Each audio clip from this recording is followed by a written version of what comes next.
Magandang araw, magandang hapon at magandang gabi sa ating mga kababayan sa iba't ibang panig ng mundong ito, sa Luzon, Visayas at Mindanao, mga banateros, banateras worldwide, shout out po sa inyong lahat. Muli po, nagbabalik, Coach Oli. Ito po ang magiging topic po natin sa araw na ito. Senado, mga senador, ayaw na kay BBM at hindi na matutuloy ang impeachment. Isko, nagalit sa mag-asawang Lacuna. Nako, ay nako honey. Puro kalat ang mga pinaggagawa mo sa Pilipinas. Nilimas mo ang City Hall ng Maynila. Patay ka kay Isko, yari ka. Okay? Hindi na po natin pagtatagalin. Diretso na po tayo agad-agad sa balita dahil kay Coach Oli, bida ang balita. Impeachment, hindi na matutuloy. Ito, pag-usapan natin. Soto sa pagka-Senate President. Sino kaya ang lamado sa dalawa?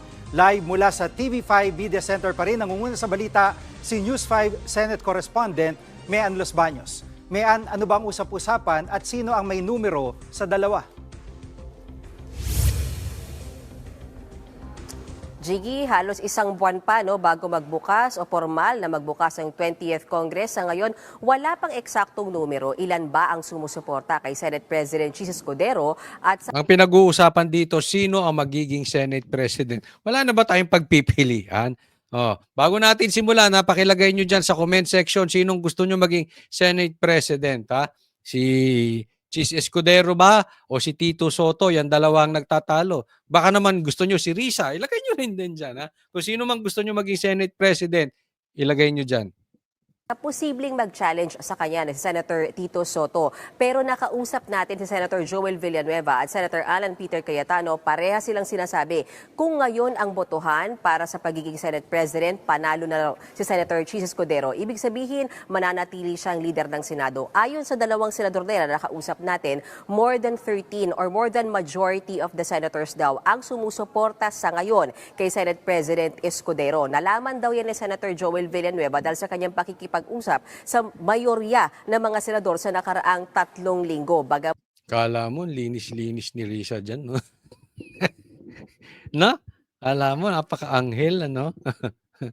At sabi niya, hindi raw siya ang nanligaw, hindi siya ang nag-gather ng votes for Senate President Escudero. Pero nandyan din naman yung posibilidad na mabago pa yan. Kung baga, Jiggy, hindi pa yan yung final answer. Marami pang pwedeng mangyari sa 4 na linggo mula ngayon hanggang sa July 28 sa pagbubukas. July 28 pa magbubukas ang 20th Congress, but for the meantime, lamang po si Chis Escudero sa bilang.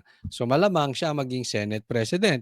Ang 20th Congress. Narito ang bahagi ng pahayag ni Senator Joel Villanueva. Pakinggan natin, Jiggy.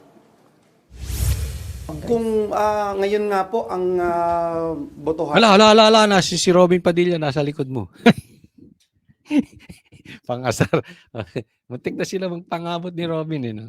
Si Senate President Chis Escudero will be retained as our Senate President. Maraming akong nakausap din na senador. And just like the majority of the members of the incoming 20th Congress, I am also in support of the current Senate President. Nakausap ko rin kanina si Senator Erwin Tulfo, Jiggy, at umamin siya, nakasama siya si Senator Erwin Tulfo at ang kanyang kapatid na si Senator Raffy Tulfo dun sa sinasabi ni Senator Joel Villanueva na more than 13 senators na sumusuporta ngayon kay Senate President Escudero para manatiling leader ng Senado. Narito ang bahagi ng pahayag ni Senator Erwin Tulfo. Usually, majority, may mga inuutos ang sa taas na tulungan ng administrasyon para wala ng kontra. Sa majority tayo, di ba? I mean, I'm with Alianzas. That's it. Kasi Dito tayo medyo maguguluhan. Pag tiningnan ninyo, ang punto ni Erwin Tulfo, pag sila bumoto doon sa majority, parte sila ng majority. Sa ganun, na pag may utos sa itaas, si Bongbong, ibig sabihin niya, galing sa administrasyon, medyo swabe ang datingan. Kasi parte daw siya ng alyansa. Pero teka muna, di ba parte rin ng alyansa si Tito Soto? Ito si, sa makatwid, parang dalawang bata ni Marcos ang nagtatalo dito dahil ah, alam mo naman natin si Chis Escudero ginawang waiter ito ni ano, ni Lisa 'di ba? Ni Lisa Marcos. Ewan mo si Lisa, eh, akala mo kagandahan, hindi ka naman kagandahan, hindi ka naman din mukhang sosyalista, ha? Mukhang, nakasampa ka, eh. But anyway, ginawa niyang waiter 'to si Chis Escudero 'no. So alam din naman natin ang koneksyon ng, Malacanang dito kay Chis. At alam din naman natin na si Tito Sotto ay tumakbo sa alyansa 'no. So 'pag manalo si Cheese, ibig bang sabihin nito wala ng kontrol si Marcos sa Senado? Dahil yes, may koneksyon si Cheese sa Malacanang, pero saan ba pupunta ang boto ng Duterte Black? Yan po ang dapat tingnan natin. Saan ba pupunta ang mayorya? Sino ba talaga ang may hawak na ng Senado? Ako, naniniwala ako, most probably, they will go dito kay Cheese Escudero. No? Nakita kasi nila na si Chis Escudero ay naging patas. Hindi naman siya kumampi na hindi naman siya naging anti-impeachment. Hindi rin siya naging pro-impeachment. Ito lang problema dito kay Tito Sotto. Halatang halata bago pa lang siya pumasok, nataatat na siya sa impeachment. Parang naano pa siya na gusto niya naman pumasok yung impeachment para achiche! Ganyan, ganyan sila sa school bukol, eh, no? Diyan sa Tito Vic and Joe, achiche! Achiche! Parang ganyan lang. Gusto lang magpasikat nito si, as I see it, gusto magpasikat nito si Tito Sotto kasi malaking balita ito.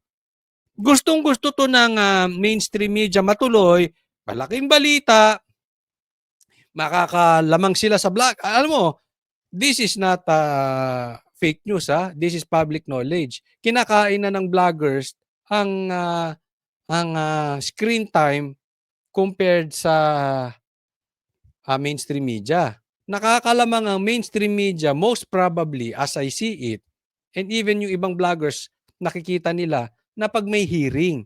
Kasi doon sa hearing, nasa loob sila mismo. Nagigets nyo? Nahuhuli ng konti ang mga vloggers. Pero pagka walang hearing, ang pinapanood ng tao mga vloggers. So, itong mga atat na mga pasikat, gusto nila talagang gamitin ng impeachment. 'Di ba? So, itong si Achiche, si Tito Sotto, parang gusto magpasikat, no? No, hindi pa natin alam kung saan ang boto ng Duterte Black.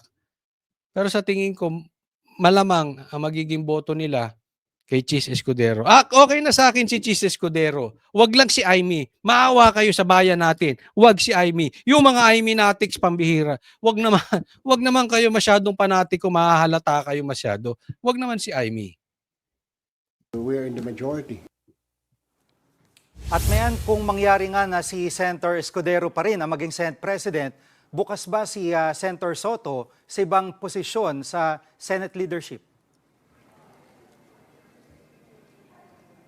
Paliwanag ko lang, Jiggy, paano yung posibleng senaryo sa July 28 pagbubukas ng 20th Congress. Dapat kasi dyan may dalawang senador na magtutunggali o magkukompete para sa Senate President.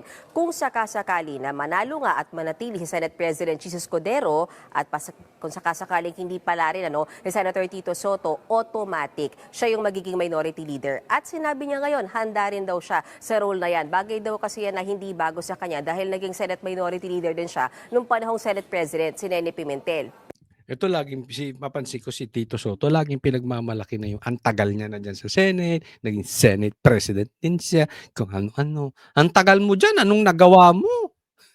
Pero hindi pa tapos ang laban, Jiki. Sabi ni Senator Tito Sotto, kung siya pa rin daw ang mapupusuan ng mga kasamahan nila sa Senado na maging leader ng Senado o Senate President, bagay na handa pa rin daw niyang tanggapin yang trabaho at responsibilidad na yan. Narito yung bahagi ng pahayag ni Senator Tito Sotto.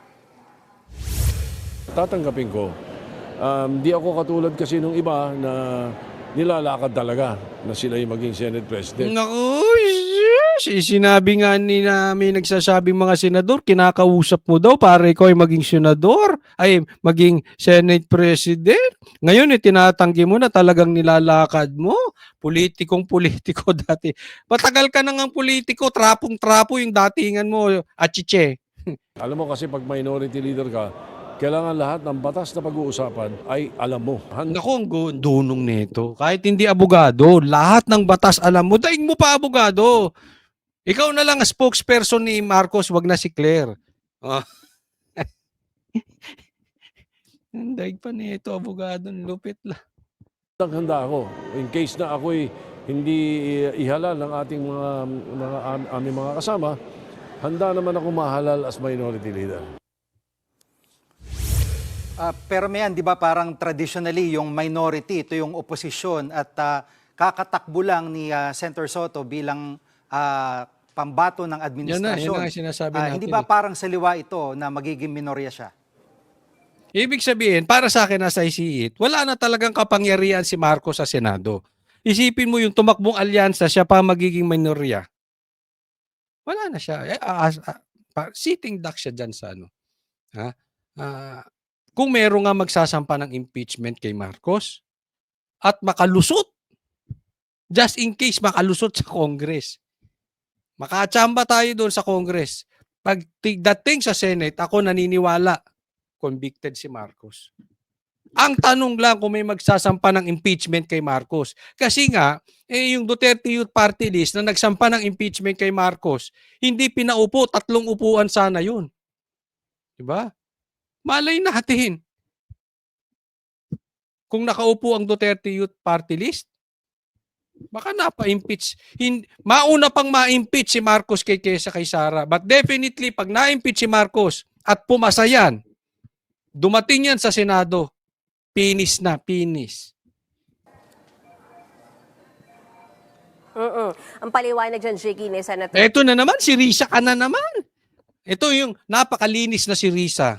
Tito Soto, bagamat tumakbo siya sa ilalim ng alyansa para sa Bagong Pilipinas, kung saan, tama ka, mismong si Pangulong Bongbong Marcos yung nangampanya para manalo sila. No? Sabi ni Senator Tito Soto, hindi ibig sabihin sunod-sunuran siya sa palasyo. Maging bahagi man Sabi mo yan eh. Hindi raw siya sunod-sunod. siya ng mayorya o ng minority bloc, siya daw ay mananatiling cooperative pero critical na member ng Senado, bagay na natutunan daw niya years back sa kanyang pagiging veteranong senador. Ako sa tingin ko ito ha. Alam nyo naman doon sa matagal nang nanonood sa akin, alam nyo na ang stand ko, gusto kong matuloy ang impeachment. Dahil kahit po tayo ay pabor kay BP Sara at alam naman nating inosente siya, alam ko doon maglalabas ng mga ebidensya at ng baho ito si BP Sara laban sa mga Marcos. Isa yan sa dahilan kung bakit gusto ko matuloy ang impeachment.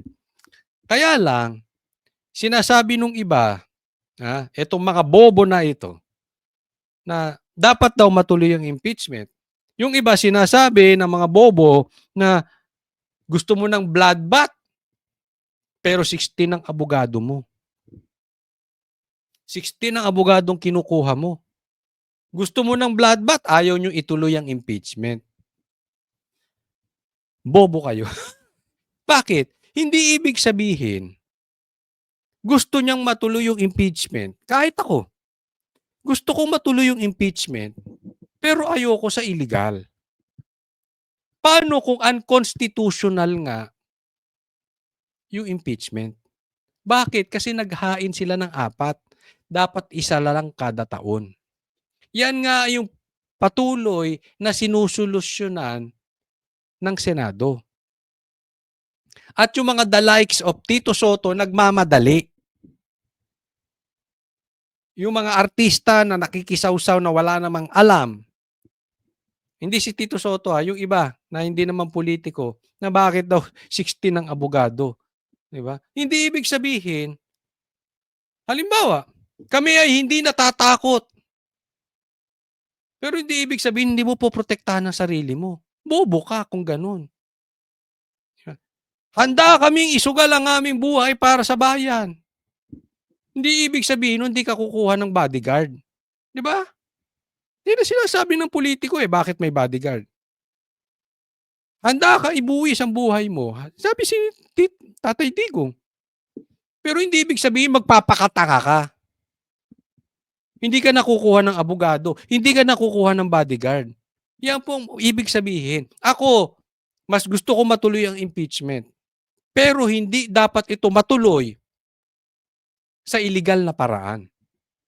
Kasi kung mapapatunayan nga na naisampa na yung 4 na reklamo, hindi po pwede yun. Dapat isa lang kada taon. Di ba? Eh paano kung totoong nagkabayaran dyan? Yan ang sinasabi, nagkabayaran dyan. 150 million kada congressman, kada pirma. Iimbestigahan mo ang impeachment na magkano lang ang halaga, 150 million confidential funds. Samantalang yung pirma, bawat congressman, 150 million. Sabi po nila, Tiangco yan, hindi ako. Asa nang makatao ron? Hindi makatao yung ganong sitwasyon. Kaya kahit dapat akong naniniwalang ituloy ay impeachment, dapat imbestigahan muna itong mga ito. Nasa tamang paraan ba? Hindi ba illegal yung ginagawang impeachment? Pag napatunayan, halimbawa na nagsisinungaling si Tiangco, demanda nyo. Di tuloy ang impeachment, walang problema. Pero ako naniniwala ako dito sa nangyayari ngayon. It's very possible hindi po matutuloy ang impeachment. Yung numero po kasi, pag sinabi nung 12 o majority, siguro 13 na senador, mali. Mali itong ginagawang impeachment. I-dismiss yan.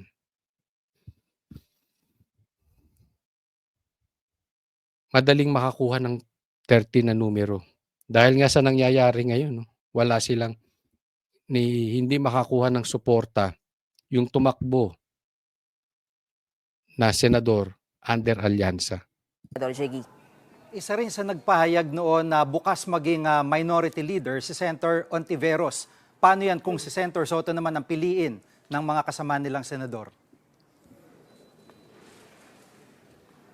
Tama ka, Jiggy. Kumbaga nauna, no, si Senator Risa Ontiveros na nagsabi na ready siya maging minority leader. Kaya lang ngayon, nung tinanong namin siya, sabi niya kung titignan yung numero, mukhang malabo silang maging minority block. So kung Pahiya ka, Risa. No, tinanong, gusto niya maging minority leader. Wala siyang suporta. Kawawa naman to si Risa. Parang si Tambalos-los, wala suporta. Sila lang ang nagmamahalan siya. Siguro si Kiko, si Trillanes, si Bang, yung mga inodorong dilaw. Mag-ambisyong ka pa maging presidente. Kahit dilaw ayaw sa'yo, si Lenny gusto nila. Ang dami mong ang daming bagahe mo, Risa. sakali daw, ready silang maging independent block. Bagay na fina-finalize pa nila nung kanyang mga kasamahan, sila Senators Bam Aquino at Senator Kiko Pangilinan. Ang sweet. Kayo na lang. Love triangle. Risa, Kiko, and Bam. Uy, walang bahid. Pero ang sigurado daw siya ngayon, hindi raw sasali si Senator Risa Hontiveros sa majority block ng Senado. Narito ang bahagi ng pahayag ni Senator Risa Hontiveros. I will not join the majority again. I haven't been part of the majority. Di ka kasi tanggap doon. Ayaw nila sa'yo. Ayaw ng majority sa'yo. Salingkit ka, Risa. In almost 9 years. And tingin ko, consistent sa pagiging miyembro ko ng minority. Either manatili sa minority or magbuo ng isang independent block o magbuo ng mga testigo. Yun na lang gawin mo, Risa. Diyan ka magaling magbuo ng mga testigo. Mga politiko ayaw sa'yo. independent. Teka muna, parang nag-ano. Hindi lang dahil sa nakaraan, pero dahil din sa kinabukasan. Wait. May volume ba ako? Meron naman ata. Pong ulat ni Men Los Baños live. O yan, next topic po tayo. Eto. Tingnan natin. Yorme Isko nagalit sa baho ng mag-asawang Lacuna. Sa unang araw ng kanyang pagbabalik City Hall, isinailalim ni Manila Mayor Isko Moreno sa state of health emergency ang lungsod dahil sa lumalalang problema sa basura. Bumitaw na rin sa kontrata ang dalawang nangongolekta ng mga ito dahil sa umano'y utang sa kanila ng City Hall na abot sa halos 400 milyong piso. Nakatutok si Mark Salazar. Grabe, Lacuna. Hani, Lacuna. Pati mga basura ayaw sa'yo. Sinukuan ka na ng mga basurero. Ganyan ka katindi, Hani, Lacuna. Basura ka. Mula sa mga pangunahing kalsada gaya sa Isipin mo, yan ang main city ng Pilipinas. Metro Manila. Ganyang kadumi. Di ba? Tutuban hanggang sa mga secondary road ng Moriones, umaalingasaw ang problema ng Maynila na kabisera pa man din ng Pilipinas. Alam mo ako, ang nakikita ko dito kay Hani Lacuna, siya ay mistulang mini Marcos. Lacuna, mini BBM ka. 3 taong ka lang dyan sa Maynila. Yung dating malinis na ginawa ni Yorme Isko sa Maynila, ngayon baboy na. Parang ito si Marcos. Yung paglinis ni Tatay Digong sa mga komunista, sa mga adik, ngayon nagbabalikan na. Yung iba nga nakaupo pa. Nahihantulad ko talagang tong dalawa nito. Si Hani tsaka si BBM. Ang problema kasi sa mga yan, si Lacuna, parehas din ni BBM eh. Si Lacuna, kaya lang naman naupo yan because of Isko. Same thing with BBM. Kaya lang naman naupo yan because of BP Sara. Pero yung talagang sabihin mo, yung meron talagang pagmamahal sa syudad niya, yung pagmamahal talaga sa taong bayan, malayong malayo eh. It's not even na aabot sa 1/4 ito si Hani kay Isko. Same thing kay BBM. Wala din, hindi rin naaabot kay Marcos. Kaya nga pag alis ni Lacuna, ganyan na nangyayari sa Maynila. Ito masakit. Pag alis ni BBM, 6 na taon, mas malala pa mangyayari sa Pilipinas. Ganyan. Wala eh. Walang leadership, walang political will, weak. Kaya ang pag-aayos sa basura ang first order of business ng nagbabalik Manila City Hall na si Mayor Isko Moreno. I opted to declare and request the City Council tomorrow, first session day, to declare the state of emergency, health emergency of the entire city of Manila. Alam mo yung ganong klaseng basura? Matindi talaga yun. Health emergency talaga yun. Ang daming papatayin nun. Kung ikaw ay matanda na, may sakit, at ako, mapunta ka dyan, o ikaw naman ay bata, sanggol, delikado po talaga yan. Alam mo, ito si Yorme. Ito po ay walang sisihan. Kinampanya namin to ng 2022.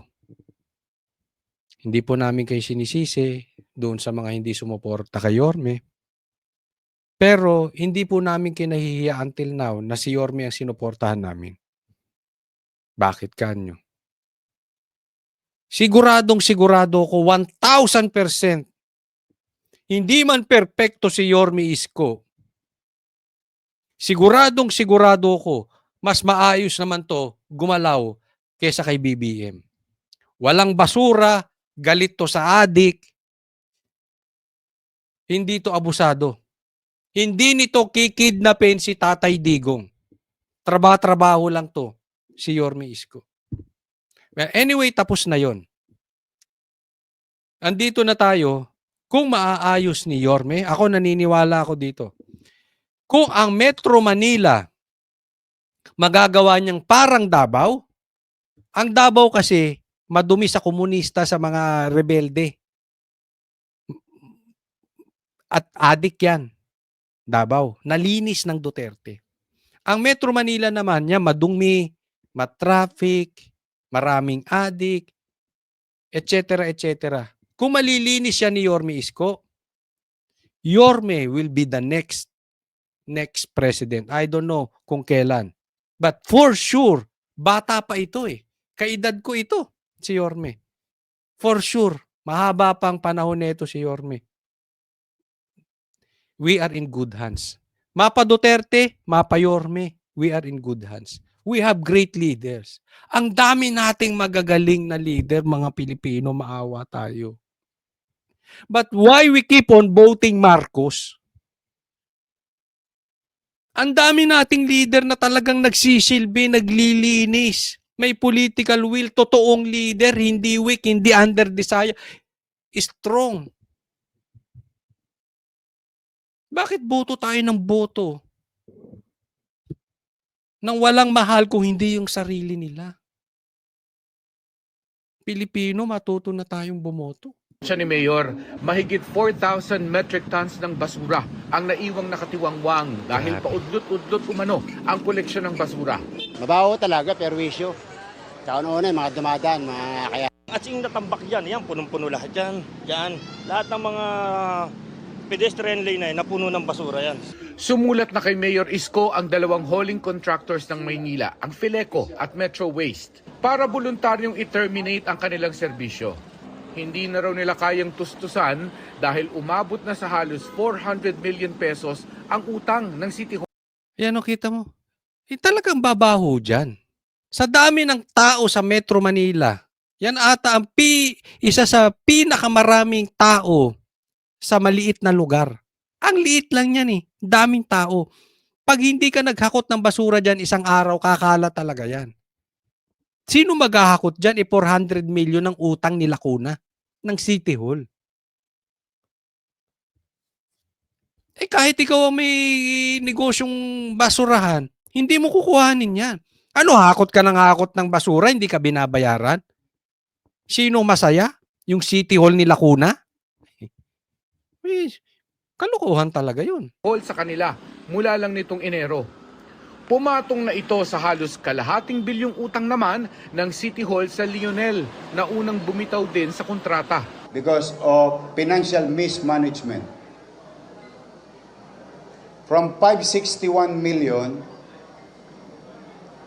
today as we speak, 950 million na ang bayarin sa basura. Grabe, laki. Ang bayarin from 5.6 million daw, ang sabi ni Yorme Isko. Ngayon, 900 million. Ganyang katindi ang basura. Ang utang ng City Hall ng Maynila sa panahon ni Lacuna. Tapos, nung pumasok si Yorme Isko, 5 ang City Hall. Pambihira. Yan ang bata ni Tambaluslos. Diba?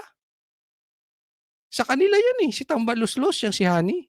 Almost 400 million na hindi rin binayaran ang Metro Waste at Fileco. Pero Lionel din ang pinakiusapan ni Mayor Isko na magbalik hakot ng basura. Kahit wala pa silang bagong kontrata. Tumalima naman ng Lionel at nangolekta ng libre simula kaninang 2:00 ng hapon. Alam mo kung bakit? Kine-question pa nitong ano. Sila din ang kukolekta. Alam mo kung bakit? Kahit wala pang kontrata. Katiwa-tiwala si Yorme. Nung naupo na si Yorme, sigurado to, babayaran tayo. Bakit? Dati ng mayor to si Yorme. May experience na sila kay Yorme. Malayo po kay Hani Lacuna. Kaya galit. Nako. Nung mabalitaan ng mga taga Esquinita, Madrid, extension na naandito na yung maghahakot ng basura, naglabasan. Sila kuya, naipuna na ho kayo ng basura? Oo, napunan na. Ngayon, kinukuha na ngayon. Meron na po. Opo. Ano ba yung mga basura mo? Matagal na po ito na-stock eh. Opo. Bakit? Buti nga po dumaan eh.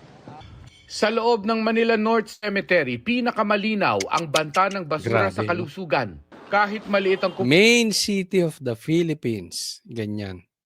Ganyang kakatindi Lacuna. Okay? Ako sa akin komunidad Anyway, dito, pakita muna natin aabot daw talaga ng ganyan ng basura kung walang nangungulekta. Minsan-minsan to, may punta na pong DPS. Kaya lang pili lang yung mga kinukunang lugar. Sa Ako sa akin ito. Ito'y dapat maging silbing aral kay Marcos. Kasi Yung mga basura ni Marcos ngayon, ako'y naniniwala napapagtakpan lang gaya ng pagtakip ni Hani Lacuna diyan sa basura niya. Pero bababa at bababa ka, Marcos. Mawawala ka sa power.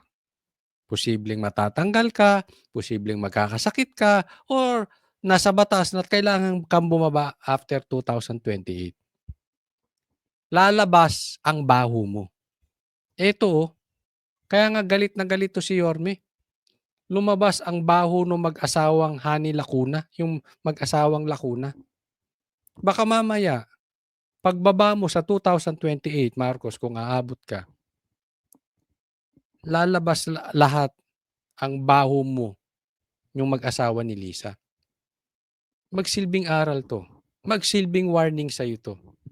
Because you are not forever in the position. You still have 3 years para makapagbago. Instead na ituloy mo ang pagkakalat ng basura mo, Marcos, linisin mo na. Hanggat maaga, hanggat may 3 taon ka pa. Pero kung ayaw mo talaga makinig sa taong bayan, there will be a time of reckoning. Kanyang press conference, tinanong si Mayor Isko kung pananagutin niya ba ang pinalitang mayor sa problemang ito sa basura. We will dedicate our time, 2% of it, going after to those who are liable, administratively and criminally.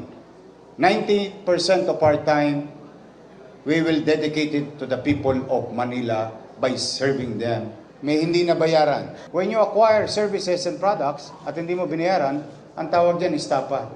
Sinusubok pa namin kunin ang Kumuha ka ng serbisyo, kumuha ka ng produkto, hindi mo binayaran, estapa. Yan ang ikakaso sa'yo. Hani Lacuna, posible. Naubos pa ang laman ng City Hall. Anong tinira mo doon? Kahadiyero.